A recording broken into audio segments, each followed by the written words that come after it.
ఢిల్లీ జంతర్ మంతర్ వద్ద నిరసనలపై సుప్రీంకోర్టు విచారణ జరిపింది. నిరసనలో పెల్లెట్ గన్స్ వాడకంపై సుప్రీంకోర్టు సీరియస్ అయింది. విద్యార్థులపై మెటాలిక్ పెల్లెట్లు వాడడంపై సుప్రీంకోర్టులో వాడివేడి వాదనలు జరిగాయి. జూలై 20న మోహరించిన ఆర్ఏఎఫ్ అమ్యునిషన్ లాక్స్ భద్రపరచాలని కేంద్రానికి సుప్రీం ఆదేశించింది.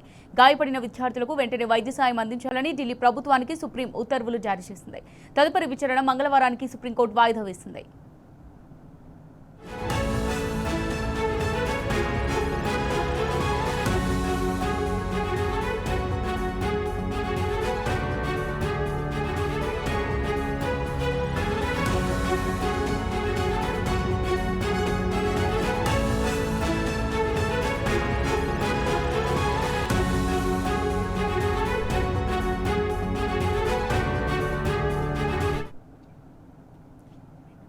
ఢిల్లీ జంతర్ మంతర్ వద్ద నిరసనలపై సుప్రీంకోర్టు విచారణ జరిగింది. నిరసనలో పెల్లెట్ గన్స్ వాడకంపై సుప్రీంకోర్టు సీరియస్ అయింది.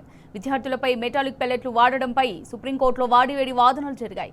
జూలై 20న మోహరించిన ఆర్ఏఎఫ్ అమ్యునిషన్ లాక్స్ భద్రపరచాలని కేంద్రానికి సుప్రీం ఆదేశించింది. గాయపడిన విద్యార్థులకు వెంటనే వైద్య సాయం అందించాలని ఢిల్లీ ప్రభుత్వానికి సుప్రీం ఉత్తర్వులు జారీ చేసింది. తదుపరి విచారణ మంగళవారానికి సుప్రీంకోర్టు వాయిదా వేసింది.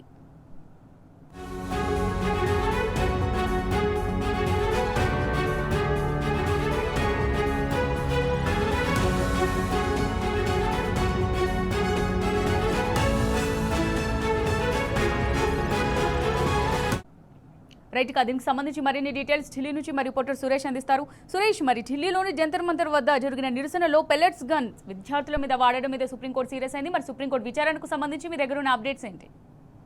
ఇంకా జంతర్ మంతర్ నిరసనలపై సుప్రీంకోర్టులో ఇవాళ విచారణ జరిగింది. పెల్లెట్ గన్ వినియోగం పైన సుప్రీం ధర్మాసనం సీరియస్ అయింది. అయితే అత్యంత అరుదుగా అల్లర్లను కట్టడి చేయలేమైన సందర్భంలోనే ఇలాంటి పెల్లెట్ గన్స్ ను వాడేటువంటి అవకాశాలు ఉంటాయి. దీనిపైన భద్రతా బలగాలు ఈ పెల్లెట్ గన్స్ వినియోగించాలనే ఆరోపణలపైన ఇవాళ విచారణ జరిగింది. విచారణ సందర్భంలోనే ఈ మెటాలిక్ పెల్లెట్ల వినియోగంపై ధర్మాసనం ఆందోళన కూడా వ్యక్తపరిచింది. అసాధారణ పరిస్థితుల్లో పెల్లెట్ గన్స్ ఉపయోగించడం అవకాశం పూర్తిగా నిరాకరించలేమని కూడా వ్యాఖ్యానించింది.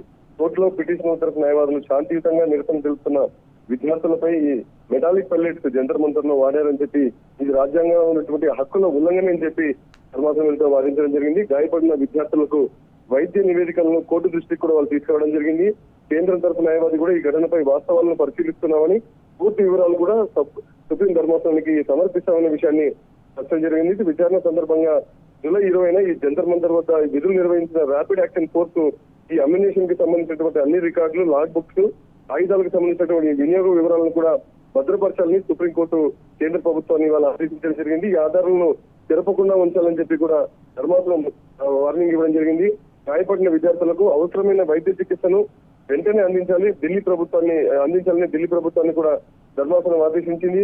వైద్య సహాయ విషయంలో ఎలాంటి నిర్లక్ష్యం చేయకూడదని చెప్పి కూడా హెచ్చరించడం జరిగింది. ఈ వ్యవహారంలో పూర్తి వివరాలతో కేంద్రము, ఢిల్లీ ప్రభుత్వం తదుపరి విచారణకు నివేదికలను సమర్పించబోతున్నారు. మంగళవారం మరొకసారి ఈ కేసు విచారణ జరగబోతుంది. ప్రధాన న్యాయమూర్తి జస్టిస్ సూర్యకాంత్, ఇటు జస్టిస్ జులంగే బాగ్చి, ఇటు జస్టిస్ వి మోహన్ ఆధ్వర్యంలో ఈ కేసు విచారణ కొనసాగుతుంది. Sunitha, right, thank you Suresh.